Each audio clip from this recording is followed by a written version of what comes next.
well, we've got two children, so two labours, quite sort of different really.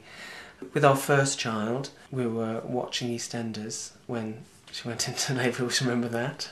It must have been about 7 o'clock in the evening, and then we went in, and it was all very slow to get going, but we stayed in. So we used the TENS machine and all of those things to try to reduce the pain, and things sort of really got going. I think sort of either in the middle of the night or early in the morning, you know, labour started to advance and become sort of proper labour.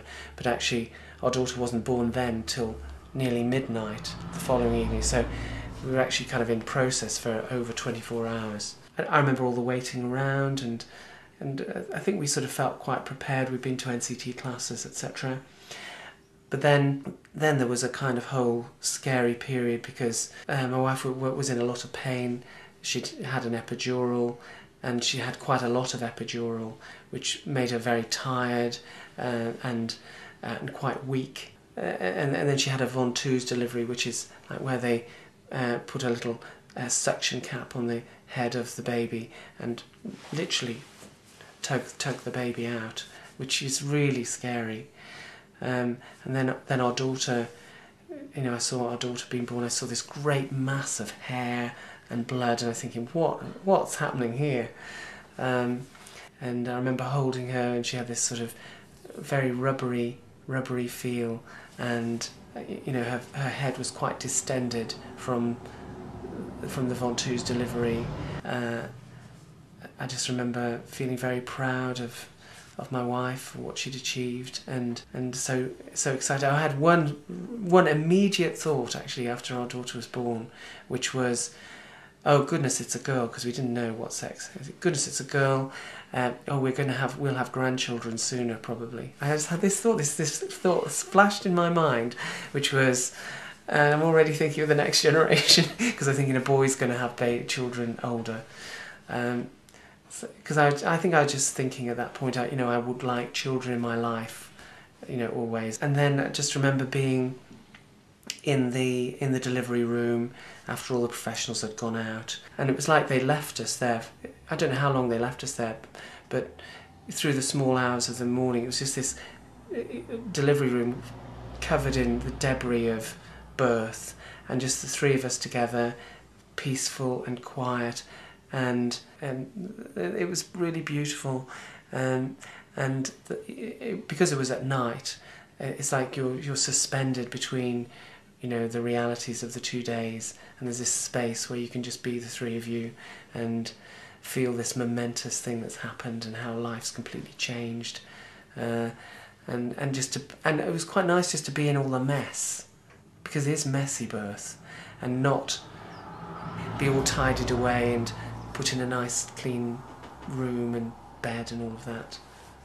That's my memory of that birth. And then the birth of our son, which is 5-6 years later, it was shorter, briefer, but also quite scary, because although it was a quick birth and it wasn't ventouse or anything like that, right at the very end, the umbilical cord wrapped twice around his neck.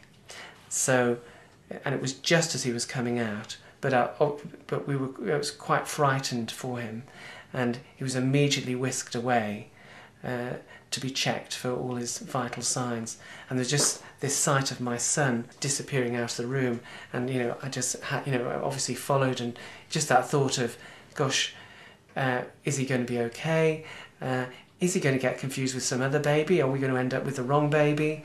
And just wanted to make sure that everything was all right.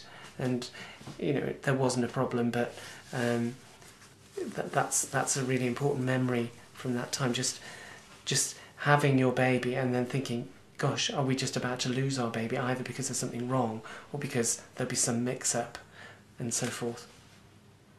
Also, you know, a birth is like the culmination of that whole time. Like, will you be able to conceive? And if you do conceive, will you get through 12 weeks without a miscarriage? And will you get through 18 weeks without a birth deformity, which gives you all sorts of issues. Will you avoid, going into early labour at, say, 28 or 30 weeks, when you get through to 34 weeks and you know that if the baby's born now, it's going to be okay. We don't want it born now, but it'll be okay.